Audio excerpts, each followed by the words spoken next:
नमस्कार. मधुरम चॅनलमध्ये तुमच्या सगळ्यांचं पुन्हा एकदा स्वागत. काल आपण 11वा अध्याय विश्वरूप दर्शन योग बघितला. म्हणजे भक्तियोगाकडे वळता वळता भक्ताची लक्षणं कोणती, ज्ञानी भक्ताची लक्षणं कोणती, याचा वप आपल्याला हा 12व्या अध्यायात बघायला मिळेल. सगळ्यात छोटा अध्याय पण सगळ्यात जास्त मर्म असलेला, मूर्ती लहान पण कीर्ती महान अशाच प्रकारचा 12वा अध्याय. श्रीकृष्णाला विचारण्याचे अर्जुनाचे प्रश्न काही थांबत नाहीत असून आता 12व्या अध्यायापर्यंत येऊन सुद्धा त्याचं विश्वरूप दर्शन दाखवून सुद्धा अजून श्रीकृष्णाच्या मनात द्विधा मनस्थिती आहेच. तो म्हणतो, भक्तजन तू सांगितल्याप्रमाणे निरंतर तुझ्या भजन ध्यानात मग्न राहून सगुणरूप परमेश्वराशी आणि दुसरे जे केवळ सच्चिदानंद घन निराकार ब्रह्माचीच भक्तिभावाने उपासना करतात, या दोन्ही प्रकारच्या भक्तांमध्ये उत्तम योगवेत्ता भगवंत तुझा भक्त कोण, असा प्रश्न श्रीकृष्णाला पडला आहे. की नक्की तुझा भक्त आवडता कोणता आहे, कसं ओळखायचं? आता भक्ती, भक्त, उपासना, उपासक, उपास्य हे सगळं आपण सांगितलं. ज्ञानी भक्त म्हणजे कोण, अज्ञानी भक्त म्हणजे कोण, तरीसुद्धा पुन्हा प्रश्न अर्जुनाचा आहेच की जे अनन्य प्रेमी भक्तजन तू सांगितल्याप्रमाणे निरंतर भजन ध्यानात मग्न असतात, तुझ्या सगुण परमेश्वराची आराधना करतात, ते की जे केवळ अविनाशी सच्चिदानंद घन निराकार ब्रह्माचीच भक्ती उपासना करतात, या दोघांपैकी तुझा आवडता भक्त कोणता? तर या प्रश्नाचं उत्तर देण्यासाठी हा 12वा अध्याय. म्हणजे अर्जुनाच्या या प्रारंभीच विचारलेल्या प्रश्नांना दिलेले उत्तर म्हणजे 12वा अध्याय असं सुद्धा आपल्याला म्हणता येईल. आणि मग तो भक्त कोणता, तो कसा ओळखायचा, याचं वर्णन परमेश्वराने या अध्यायामध्ये केलेलं आहे. जे माझे अनन्यनिष्ठ भक्त असतात ते आपली सर्व कर्मे मला अर्पण करतात आणि ते सुरळीत मतपरायण असतात, अनन्य भावाने माझेच ध्यान करतात, माझेच भजन करतात.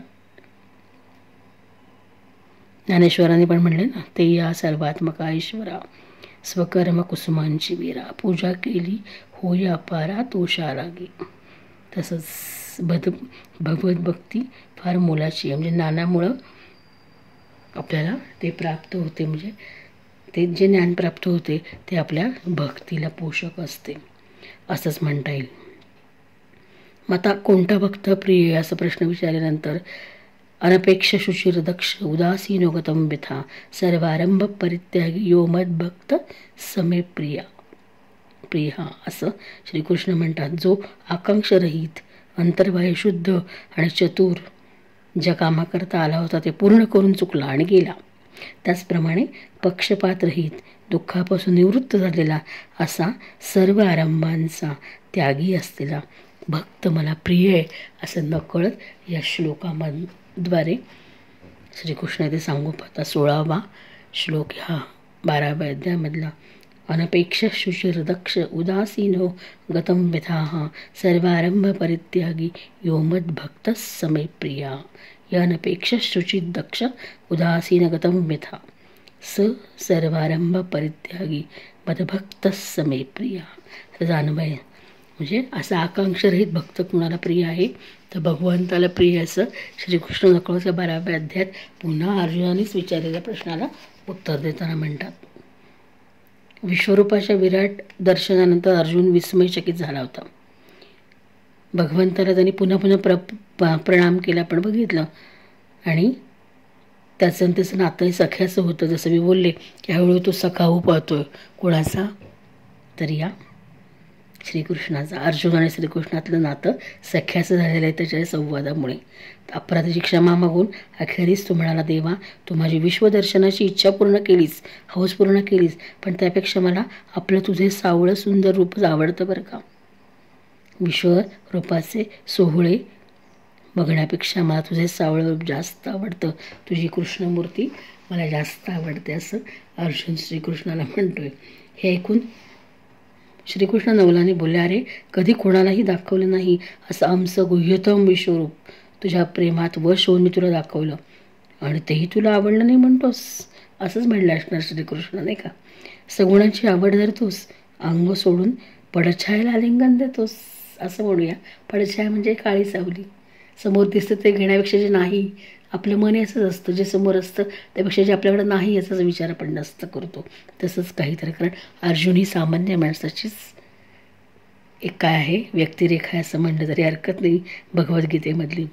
तरी अर्जुनाच्या हट्टाखातर श्रीकृष्णाने चतुर्भुज रूप धारण केलं. बघा, ऐश्वर संपन्न रूप, विभूती योग दाखवला. आपल्या भक्तासाठी भगवान काय काय करत नाहीत बघा, त्याच्या इच्छा पुरवण्यासाठी. आपला भक्त ज्ञानी असेल, लाडाचा असेल, तर सखा असेल त्याचा झालेला, तो त्याच्या सगळ्या इच्छा तो भगवंत पूर्ण करतो. ऐश्वर संपन्न रूप दाखवलं, विश्वरूप दर्शन दाखवलं.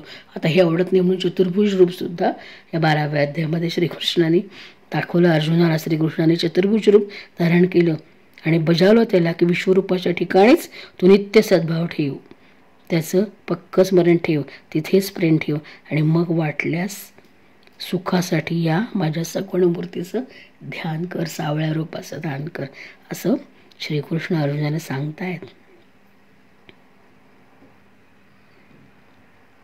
एवढं सगळं दाखवून अर्जुनाला पुन्हा प्रश्न पडला असेलच, सगुण उपासक भक्त श्रेष्ठ की निर्गुण उपासना करणारे, बरोबर की नाही? या प्रश्नाचं उत्तर जेव्हा ते म्हणतात विश्वरूप दर्शनामध्ये सद्भावना ठेव आणि माझं हे सावळं रूप तू काय कर, फक्त सख्य भक्तीसाठी सुखासाठी ठेव, सगुण मूर्तीचं ध्यान कर, तेव्हा पुन्हा प्रश्न पडला असणार श्रीकृष्णाला अर्जुनाला सगुण निर्गुणामध्ये की सगुण उपासक भक्त श्रेष्ठ की निर्गुण. पुन्हा याचे प्रश्नांचं उत्तर, या प्रश्नाचं उत्तर श्रीकृष्णाने अर्जुनाला दिले. कारण भगवद्गीता ही श्रीकृष्ण अर्जुन संवादच आहे. संवादाने नात्यांचा गजरा हळूहळू फुलत चालला आहे आणि अर्जुनाची कुतूहलता प्रश्नांच्या रूपामध्ये व्यक्त होतीये आणि उत्तराच्या रूपामध्ये त्याचं निरसन करतोय श्रीकृष्ण, असंच म्हणता येईल. या प्रश्नाचं उत्तर काय दिलं असेल त्यांनी बघा की भक्ती आणि योग या दोन्ही मार्गाने साधक शेवटी मलास येऊन मिळतो. पण योगाचा मार्ग हा कष्टप्रद असतो आणि भक्तीचा मार्ग मात्र सोपा असतो. काया वाचा मनाने मतपरायण होऊन जो माझी सेवा करतो तो मलास येऊन मिळतो, असं श्रीकृष्ण सारखे म्हणतातच आहे. मग अशा अनन्य भक्ताच्या अंगी कोणते कोणते गुण असावेत किंवा ज्ञानी भक्ताची लक्षणं कोणती याचं वर्णन या 12व्या अध्यायामध्ये केले. तो कसा असावा, जसं मी मगाशी तो श्लोक म्हणून दाखवला, अनपेक्ष शुचिर दक्ष उदासीनो गतं व्यथा सर्वारंभ परित्यागी यो मद्भक्त समे प्रिया. तो कसा असावा, अनपेक्ष, ज्याला कसली अपेक्षा नाही, तो अनपेक्ष आहे, जे मिळतं त्यात समाधानी राहतो, तृप्त राहतो, तो अनपेक्ष. पण आपल्यासारख्यांची इच्छा कधीच अपेक्षा पूर्ण होत नाही, नाही की नाही? कारण अपेक्षित गोष्ट मिळाली की लगेच आपल्याला त्यातला रस कमी होतो आणि मग आपण दुसऱ्याच गोष्टीच्या मागे धावतो. ही आपली जगराटी असंच म्हणता येईल. जे जवळ, जसं मगाशी मी बोलले, जे जवळ आहे त्याचा विसर पडतो आणि जे नाही त्याची अपेक्षा आपण करू लागतो. पण अशा कामनांचं जो विसर्जन करतो तो भक्त मला प्रिय, असं ते म्हणतात. अनपेक्ष हे पहिला गुण आहे श्रीकृष्णाला आवडणाऱ्या भक्ताचा. शुची, शुद्ध असलेला, पवित्र असलेला, अंतर्बाह्य निर्मळ असलेला, सत्यतापूर्वक शुद्ध व्यवहाराने द्रव्य मिळवणारा असा भक्त मला आवडतो. प्रीती, द्वेष, कपट, असूया इत्यादी विकारांचा नाश होऊन ज्याचं अंतःकरण निर्मळ होतं, ज्याची अंतर्शुद्धी होते, तोच भक्त मला आवडतो, असं श्रीकृष्ण या 12व्या अध्यायामध्ये वर्णन करतायत. कशाचं, तर त्याला आवडणाऱ्या भक्तांची लक्षणं ते सांगतायत. असं सगळा हा 12वा अध्याय ते आपल्याला सांगता येईल. दक्ष, आपलं काम जो नियमित दक्ष होऊन करतो. उदासीन, जो पक्षपात करत नाही. गतव्यत, की जो दुःखाचं कारण मी आणि मीच आहे, दुसऱ्याला दोष देत नाही, असं आपण म्हटलं तरी वावगं ठरणार नाही. असं थोडंसं अशी अनपेक्ष, शुची, दक्ष, उदासीन, गतव्यत, सर्वारंभ परित्यागी अशा अनेक गुणांनी युक्त असलेला, परमेश्वराचे विश्वरूपात्मक रूप जाणल्यानंतरही द्वैतभाव न ठेवणारा, देवाच्या सगुण रूपाची भक्ती करणारा असाच भक्त, देव आणि भक्त असा विभाग जर आपण केला तर असा भक्त श्रीकृष्णाला आवडतो आणि तोच ज्ञानी भक्त मला प्राणाहून प्रिय आहे, असं नकळत श्रीकृष्णाचं सांगतात की काय या भक्तियोगाच्या माध्यमातून असं वाटतं. आणि आपण बघणार आहोत या अध्यायाचं गीता महात्म्य खूप आहे बोलण्यासारखं. भक्तियोग मूर्ती लहान पण कीर्तिमान, जसं आपण म्हणलो की सगळ्यात कमी श्लोक आहेत पण त्याचं मर्म केवढं आहे. आणि अनेक प्रश्न पुन्हा याच्यामध्ये पडलेत कुणाला, तर या अर्जुनाला. आणि त्याचं निरसन मात्र परमेश्वराने केले. तर चतुर्भुज वर्णनसुद्धा श्रीकृष्णासाठी अर्जुनासाठी त्यांनी आपलं दाखवलं. आणि पुन्हा तो सांगतोय पण तू सद्भाव माझ्या विश्वरूप दर्शनामध्येच ठेव. मग सगुण निर्गुणमध्ये सगुण उपासना करणारा भक्त श्रेष्ठ की निर्गुण उपासना करणारा भक्त श्रेष्ठ, असे बरेच प्रश्न त्याच्या मनामध्ये पडतच राहतात सतत. आणि ह्याचं वर्णन सांगताना ज्ञानी भक्ताची लक्षणं कोणती, कसा ओळखायचा ज्ञानी भक्त आहे, याचं वर्णन या 12व्या अध्यायामध्ये केलेलं आहे. म्हणजे सुख दुःख समान असणारा, राग लोभ कामना वासना या सगळ्यामध्ये समत्व साधणारा तोच ज्ञानी आहे असं म्हणता येईल. असाच भक्त कोणाला प्रिय आहे, तर या भगवंताला प्रिय आहे असं म्हणता येईल. कारण भगवंताला अतिप्रिय असणारा ज्ञानी भक्त कसा असतो, या सगळ्यांनी मुक्त असतो, तो सदा संतुष्ट असतो, तो योगी असतो, तो संयमी असतो, तो दृढनिश्चयी असतो. त्याच्या मनामध्ये आणि बुद्धी, मन आणि बुद्धी त्यांनी परमेश्वराला अर्पण केलेली असते असंच म्हणता येईल. आणि सगळं लक्षण कशाचं याचं वर्णन कशामध्ये केलेलं आहे, तर या 12व्या अध्यायामध्ये भक्तियोगामध्ये केलेले आहे. आपण आपला मूळ विषय त्याचं गीता महात्म्य का वाचायचं 12वा अध्याय, याचा गीता महात्म्य आपण बघतोय. अध्याय 12वा भक्तियोग. श्री महादेव म्हणाले, पार्वती, दक्षिणेला कोल्हापूर नावाचे एक शहर आहे. ते सर्व प्रकारच्या सुखांचा आधार, सिद्ध महात्म्यांचे निवासस्थान व सिद्धी प्राप्त करून देणारे पवित्र क्षेत्र आहे. पराशक्ती भगवती लक्ष्मींचाही मुख्य पीठ. सर्व देवता तिची सेवा करतात. पुराणात प्रसिद्ध असणारे तीर्थक्षेत्र भोग व मोक्ष देणारे आहे. इथे कोट्यावधी तीर्थे व शिवलिंगे आहेत. रुद्रगयाही तेथेच आहे. हे नगर अतिशय प्रसिद्ध आहे. एके दिवशी एक तरुण राजकुमार तिथे गेला आणि त्याचा रंग गोरा, डोळे कमळासारखे सुंदर, मान शंखासारखी, खांदे पुष्ट, रुंद छाती आणि बाहू लांबसडक होते. शहरात प्रवेश करताच चहूंकडे महालांची शोभा पाहत तो महादेवी श्री महालक्ष्मीच्या दर्शनासाठी उत्कंठित होऊन मणिकर्णिका तीर्थात स्नानासाठी गेला. स्नान करून त्यानं पितृतर्पण केले. नंतर मंदिरात जाऊन महामाया महालक्ष्मीला नमस्कार करून त्याने तिची भक्तिभावाने स्तुती करण्यास आरंभ केला. जिच्या अंतःकरणात अमापदया आहे, जी सर्व कामना पूर्ण करणारी आहे, तसेच जिच्या केवळ कटाक्षाने साऱ्या जगाची उत्पत्ती स्थिती आणि लय होतात, या जगन्माता महालक्ष्मीचा जय जयकार असो असं तो म्हणतो. ज्या शक्तीच्या साहाय्याने वाज्ञेने ब्रह्मदेव सृष्टी रचतात, श्री विष्णू जगाचे पालन करतात आणि भगवान रुद्र साऱ्या विश्वाचा संहार करतात, त्या उत्पत्ती स्थिती लय पालन शक्तीने संपन्न असणाऱ्या भगवती पराशक्तीचे मी भजन करतो. हे कमले योगी तुझ्या चरणांचे चिंतन करतात. ते कमलालये, तू स्वतःच्या स्वाभाविक सत्तेने आमच्या इंद्रियांना कळणाऱ्या विषयांना जाणतेस. संकल्प विकल्प करणारे मन तूच निर्माण करतेस. इच्छा ज्ञान व क्रिया या तिन्ही शक्ती तुझी स्वरूपे आहेत. तूच परमज्ञान स्वरूप आहेस. तुझे स्वरूप कलारहित, निर्मळ, नित्य, निराकार, दोषरहित, अनंत, निर्भय, निराधार आणि निरामय. हे देवी, तुझ्या महिमेचे वर्णन कोण करू शकेल. षटचक्राचे भेदन करून अंतःकरणाच्या 12 स्थानात जी विहार करते, अनाहत, ध्वनी, बिंदू, नाद, कला ही जी जी स्वरूपे आहेत, त्या माता महालक्ष्मीला मी माझा नमस्कार करतो. असं इथे नकळत या महालक्ष्मीचं वर्णन करताना म्हणतो, माते, तू आपल्या मुखचंद्रातून प्रकट होणाऱ्या अमृत प्रवाहाला प्रवाहित करतेस. परा पश्यंती मध्यमा वैखरी वाणी तूच आहेस. जगाच्या रक्षणासाठी तूच अनेक अवतार धारण करतेस. तू अंबिके, हे अंबिके, तूच ब्राह्मी वैष्णवी माहेश्वरी शक्ती आहेस. बाराही महालक्ष्मी, नारसेवी, इंद्री, कौमारी, चंडिका, लक्ष्मी, सावित्री, चंद्रकला, रोहिणी ही सारी तुझीच रूपं आहेत. भक्तांचे मनोरथ पूर्ण करणारी कल्पलता तूच आहेस. हे परमेश्वरी, माझ्यावर कृपा कर, माझ्यावर कृपा कर. अशी स्तुती केल्यावर प्रसन्न झालेली भगवती लक्ष्मी प्रत्यक्ष स्वरूपात प्रकट होऊन म्हणाले, राजपुत्रा, मी तुझ्यावर प्रसन्न झाले आहे.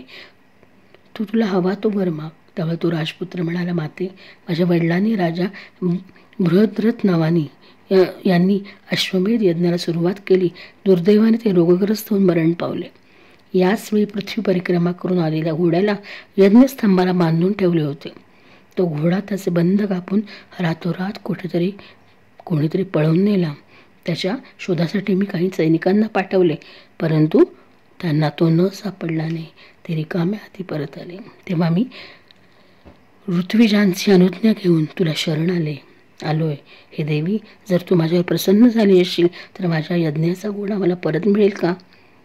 असे कर, म्हणजे माझा यज्ञ पूर्ण होईल आणि मी पित्याच्या ऋणातून मुक्त होईल. शरणागतावर दया करणाऱ्या जगज्जननी श्री महालक्ष्मी, एवढाच वर मला दे. भगवती श्री महालक्ष्मी म्हणाली, राजकुमार, माझ्या मंदिराच्या दाराशी एक सिद्ध समाधी नावाचा ब्राह्मण आहे. तो माझ्या आज्ञेने तुझे काम पूर्ण करेल. श्री महालक्ष्मीने असे सांगितल्यावर राजकुमार सिद्ध समाधीजवळ येऊन त्याच्या चरणांना प्रणाम करून काही न बोलता हात जोडून उभा राहिला. तो ब्राह्मण त्याचं मनोगत ओळखून म्हणाला, तुला जगन्मातेने पाठवले आहे ना? तिच्या आज्ञेवरून तुझी इच्छा मी पूर्ण करतो. एवढे बोलून त्या मंत्रवेत्या ब्राह्मणाने सर्व देवतांना तेथेच आकर्षून घेतले. सर्व देवता हात जोडून थरथर कापत असलेल्या राजकुमाराला दिसल्या. तेव्हा आता मी तुम्हाला सांगते तेव्हा सुद्धा काटा येतो. तेव्हा ब्राह्मणाने देवतांना आज्ञा केली की, देवांनो, त्या राजपुत्राच्या अश्वमेध यज्ञाचा घोडा रातोरात इंद्राने चोरून कुठेतरी लपवून ठेवला आहे. तू लागलीस याला आणून द्या. ऐकताच देवाने यज्ञाचा घोडा आणून दिला आणि ते मुनीशी आज्ञा घेऊन निघून गेले. त्या सिद्ध समाधीने देवांना बोलावून आपला घोडा आणून दिला. हे पाहून राजकुमाराने मुनींच्या चरणांना प्रणाम करून म्हटले, महर्षी, आपले सामर्थ्य अलौकिक आहे. असे काम केवळ आपण करू शकता, दुसरा कोणी नाही. माझी आपल्या चरणांपाशी एक विनंती आहे, ती ऐका. माझे वडील बृहद्रथ अश्वमेध यज्ञाला प्रारंभ झाल्यावर रोगाने मरण पावले, परंतु त्यांचे शरीर अजून तापलेल्या तेलात सुकवून तसेच ठेवले आहे. हे श्रेष्ठ साधू, आपण ते परत जिवंत करू शकाल का? हे ऐकून महामुनी ब्राह्मणाने काहीसे हसून म्हणले, यज्ञमंडपात जिथे तुझ्या वडिलांना ठेवले आहे तेथे आपण जाऊ. असे म्हणून राजकुमारासह यज्ञमंडपात जाऊन सिद्ध समाधीने बृहद्रथाच्या शवाच्या मस्तकावर गीतेच्या 12व्या अध्यायाच्या जपाने अभिमंत्रित झालेले पाणी शिंपडले. ताबडतोब राजा जिवंत उठून बसला आणि त्या ब्राह्मणाकडे जाऊन विचारले, धर्मस्वरूप, आपण कोण आहात? तेव्हा राजकुमाराने पहिल्यापासूनची सगळी हकीकत सांगितली. आपल्याला जीवदान देणाऱ्या ब्राह्मणाला नमस्कार करून राजाने विचारले, ब्राह्मण, कोणत्या पुण्याने आपल्याला ही अलौकिक शक्ती प्राप्त झाली? तर ब्राह्मण म्हणाला, राजा, मी दररोज आळस सोडून गीतेच्या या 12व्या अध्यायाचे पठण, मनन, चिंतन आणि जप करतो, त्यामुळे मला ही शक्ती मिळाली. हे ऐकून यज्ञातील ब्राह्मणाचा राजाने त्या ब्रह्मशीकडून गीतेच्या 12व्या अध्यायाचे अध्ययन केले आणि त्या अभ्यासाने त्या साऱ्यांना सद्गती मिळाली. इतरही कित्येक जण त्या पाठाने मोक्षाला गेले. असं हे 12व्या अध्यायाचं गीतामात्म्य. 12वा अध्याय भक्तियोग, म्हणजे भक्ताची लक्षणं कोणती, 2 भक्तामधला सगुण निर्गुण भक्त श्रेष्ठ का कोणता भक्त श्रेष्ठ. विश्वरूप दर्शनानंतर त्याचं मन भरलं नाही म्हणून चतुर्भुज वर्णन दाखवलं.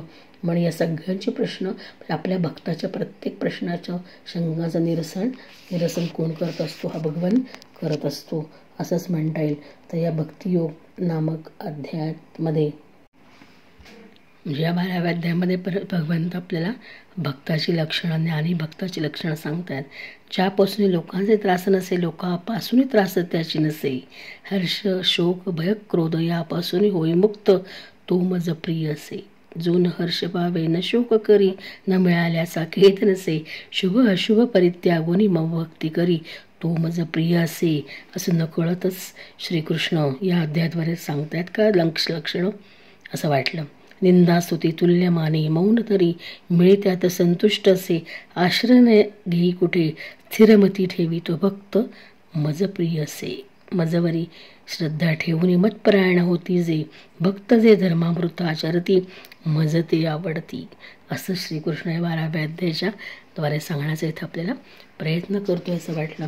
आणि असा हा 12वा अध्याय म्हणजे 7व्या अध्यायापासून सुरू झालेला भक्तियोग 12व्या अध्यायापर्यंत येतो आणि खऱ्या अर्थानं भक्ताची लक्षणं श्रीकृष्णाला कळायला लागतात.